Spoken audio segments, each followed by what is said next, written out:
Olá, Thaís Freitas, muito bom dia. Bom dia, Sônia Blota. Bom dia, Pedro Campos. Bom dia, Cláudio. Bom dia, Brasil. Olha, exatamente, né? É uma campanha muito ruim mesmo que a gente está assistindo, que estimula sentimentos ruins entre os contrários. E isso tem que ser alvo mesmo da nossa preocupação, tanto quanto a questão institucional.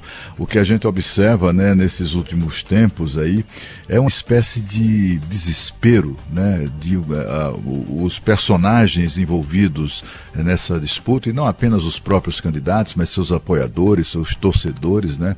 Parece no momento final, a Thaís foi muito feliz em tratar desse assunto, porque é o seguinte, olha, é preciso lembrar sempre que seja quem for o vencedor, cada um de nós vai continuar ralando muito.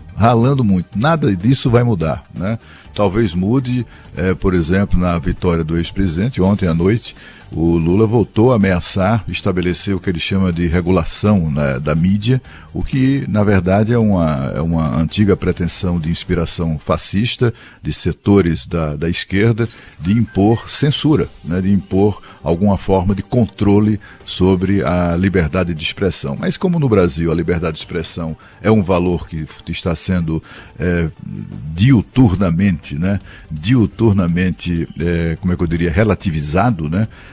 Talvez ele não tenha muita dificuldade de impor esse tipo de coisa se for eleito, né? Ontem o ministro do TSE censurou um documentário, o ministro corregedor do TSE. As decisões das nossas autoridades do judiciário, é sobre isso que eu quero me debruçar hoje, rapidamente, para tratar de uma decisão lamentável do ministro Luiz Roberto Barroso. Fica parecendo que não, né? Essas decisões saem aos borbotões e às vezes a gente acaba se perdendo um pouco nisso, né? Deixando passar alguma coisa e tal. Não podemos deixar passar isso. Transporte de eleitor é crime. Está na legislação, é proibido, não pode. Não pode nenhum ente público se beneficiar dessa coisa, né, de se aproveitar, digamos assim, da fragilidade social de camadas da sociedade brasileira para oferecer transporte gratuito no dia da eleição. E o que é que esses políticos malandros pensaram, né? Uma coisa engenhosa mesmo, é preciso reconhecer. Olha, temos que recorrer ao transporte de eleitor, mas aí isso é crime. Então como é que a gente faz para garantir e não ser punido? Aí eles, simples assim, aí eles vão lá no Supremo Tribunal Federal e o ministro Barroso, ok, tudo bem. Quer dizer, o crime estará sendo perpetrado sob os auspícios da justiça.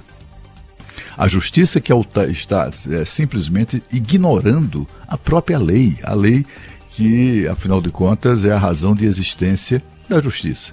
Então, essa questão é preciso que o país, passadas as eleições, seja quem for o candidato, a questões muito maiores do que o futuro governante, como questões de princípio de respeito à democracia, de respeito aos direitos fundamentais do cidadão, como, por exemplo, o direito à informação, o direito à liberdade de expressão, que foi novamente ontem ameaçada por um dos candidatos, né, pelo Lula, durante uma entrevista num podcast.